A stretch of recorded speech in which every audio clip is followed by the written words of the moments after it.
Welcome to the Spook Masterclass. The spook is probably one of my favorite topwater baits over a popper, over a whopper plopper, over anything really. And before we get into the baits, let's talk about that walk the dog action, right? When we're working our rod, kind of giving light jerks. And in order to get the best movement out of it, there are a few things we can do as our gear that will help a lot. When it comes to the rod that you use, like a 7-foot rod is great, but you want a rod that has a little bit of a bend, like a moderate fast rod is great. The reason why you want a little bit of bend in that rod is that kind of nice bend to it gives your bait a nice snap and gets that bait to cut really nicely. Also, when it comes to the line that we're using, I know a lot of people fish topwaters with braid, but when it comes to a topwater spook, I actually do prefer going with mono here. And the reason why I prefer mono for this is mono does float, but when I pull this mono straight, it goes tight, and then when I give it back, it kind of springs back to itself. And that's really important to get that maximum amount of movement out of our spook. Braid is a good option as well because braid does float. However,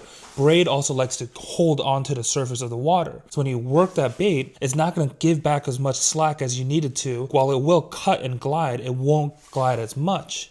Now let's talk baits. If you're just getting to spook fishing, honestly, the best option and the one that's easy to find and not too expensive is the heat-on spook. This is a super spook, and then this is the heat-on spook junior. I really like these two baits. They work really great. They cut really good. You can find them anywhere, and they also have some cool colors like this one. And if you may or may not know, I'm a Megabass fanboy, so my favorite spook is going to be the Dog X Diamante from Megabass. It's kind of a little smaller than that super spook, but the one thing that this bait does better than the heat-on spooks is that if you're fishing in chops, like there's a little bit of waves on the water, the Dog X Diamante will come through those waves a lot better. So then how do we actually fish these spooks, right? So you're going to cast this out, and to get that walking the dog movement, I prefer to keep your rod tip kind of pointed towards the water and to the side and give it light jerks. Now here's the important part. As you fish a spook, you want to get better at kind of varying the strength of your jerks, right? A strong one will get it to cut further, a light one to get it to cut lighter. And also when you're working this bait, yes, it's fun when you're working and a bass starts chasing it and going crazy around it. However, don't underestimate the power of just letting this bait sit. Give it like 1, 2, 3, and then let it glide out and let it sit there. Because a lot of times the bass will see the movement of this bait, but the second it pauses, it's like a bait fish that was trying to run and got tired for a second. A lot of the times the bass will use that moment to attack. But also, if you know how to skip a bait, you can actually skip a fluke under trees pretty well. And I do like getting my spooks into shade and kind of getting this bait to cut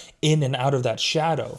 And that's a really great spot to get some bites. So hopefully now you can take a spook out and go catch some bass this summer. So what are you waiting for? Get out there.